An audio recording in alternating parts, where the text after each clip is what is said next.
How can a cat who seeks human touch, who walks up with gentle trust, still end up abandoned and alone?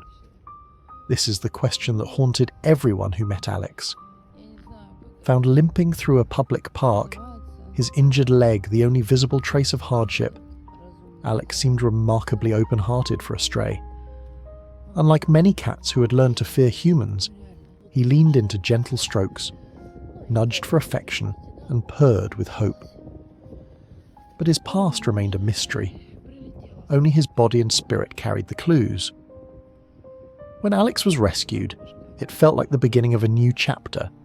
He was taken to safety, given a warm bath, nutritious meals, and his first full medical workup in who knows how long. Blood tests, vaccines, parasite treatments, all the basics were covered. Everything looked manageable at first. He would heal, they thought. He would find a forever home. But then came the unexpected. Amid his recovery, deeper issues emerged. Blood work revealed signs of kidney disease. At first it seemed minor, until the numbers worsened with every passing day. Alex, once eager to eat and play, began losing interest in food. He grew lethargic. The sparkle in his eyes dimmed. One by one, the hopeful signs faded, replaced by uncertainty and dread. Still, no one gave up. His rescuer, already bonded to him, devoted every ounce of energy to his care, day and night, without complaint. Meals were coaxed gently, fluids administered with care, and every ounce of strength was poured into helping Alex feel safe and supported. The veterinary team rallied behind him, adjusting medications, monitoring organ function, and doing all they could to keep his condition stable. The test results offered little encouragement, but their hearts refused to accept defeat. Alex's journey wasn't measured in weeks of progress. It was a battle fought hour by hour. His frail body told one story, but his spirit another. He still lifted his head when someone entered the room. He still purred at the sound of his name. He still looked into eyes with a quiet kind of faith, as if to say, "Thank you for not giving up on me." 1 month in, there are no promises. Alex is in the most critical stage of his fight. His kidney levels continue to fluctuate, and his appetite is a daily challenge. Every meal he accepts is a small victory. Every stable reading a reason to hope. But the truth is undeniable. Even if he survives this phase, the path ahead will be steep and uncertain. And yet, there is something powerful in fighting anyway. Alex's story is not one of guaranteed miracles. It's about devotion in the face of doubt. It's about the quiet courage of those who show up every day. Not for the outcome, but for the love in the process. For his rescuer, for the vets, and for everyone following his journey. The value lies not in whether Alex makes a full recovery, but in never letting him face his pain alone. As for Alex, though his body is fragile, his soul is luminous. He responds to love. He seeks comfort. He knows he's not alone. And that in itself is a kind of healing. Иначе я не могу назвать эту неадекватную Викторию Павленко, которая теперь кричит на весь мир, что надо спасать кота, что он у меня в беде. Вот. Почему человек так себя ведет? Потому что она увидела в Инстаграме, что у меня 25 тысяч подписчиков. И она думает, что это и может стать ее звездным часом. Она не понимает, что из этих 25 тысяч 25 человек активных, остальные видят нас раз в 100 лет. Половины вообще нет в Инстаграме уже 100 лет. В принципе, это ее проблема. Просто у меня очень сильно они мотают мне нервы. всякими путями пытаясь как-то мне что-то указывать, что мне делать. Вот. Поэтому у меня появились мысли просто перестать транслировать судьбу Алекса.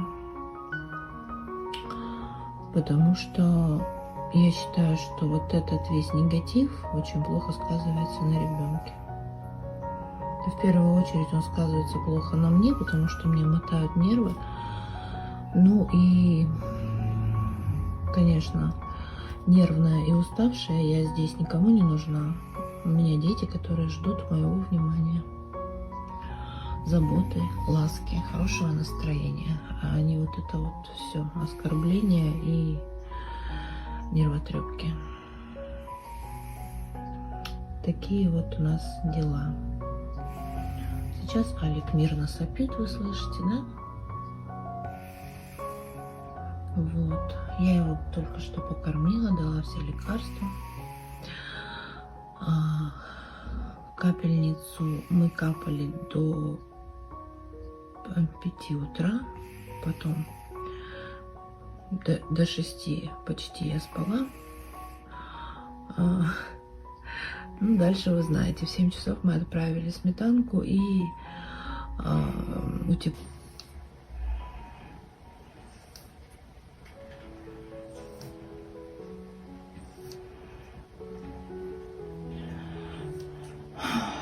Боже, и лапы разъезжаются, и падает он. Он в туалет по-большому сходил. Угу. Пошел шататься.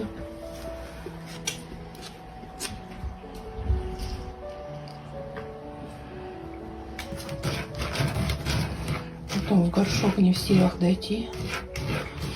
Болит у него, да. Писает. Пописать пытается, не может в горшок залезть, сил нету. Да, у него болит.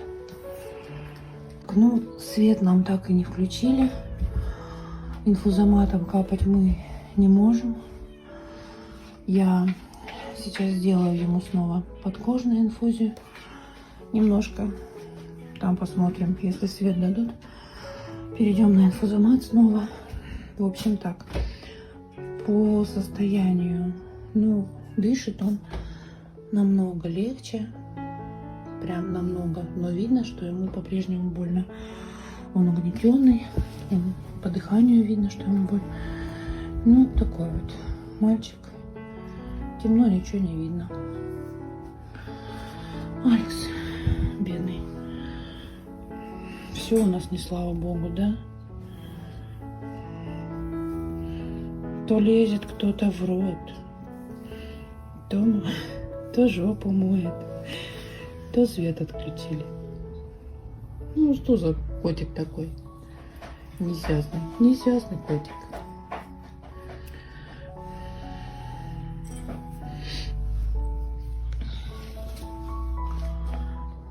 Ну, свет нам так и не включили.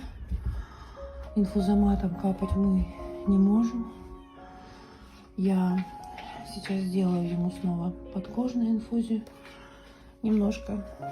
Там посмотрим, если свет дадут. Перейдем на инфузомат снова. В общем, так.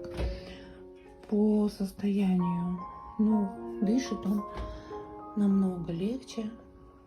Прям намного. Но видно, что ему по-прежнему больно. Он угнетенный. По дыханию видно, что ему больно. Ну, такой вот мальчик. Темно, ничего не видно. Алекс, бедный. If Alex's journey has stirred your heart, share his story. Let his resilience speak to those who feel like giving up. Tell us what moved you. Share a message of support. And most of all, help us show the world that even in the hardest moments, love is never wasted. Together, we can give Alex, and every cat like him, not just a chance to survive, but a reason to hope.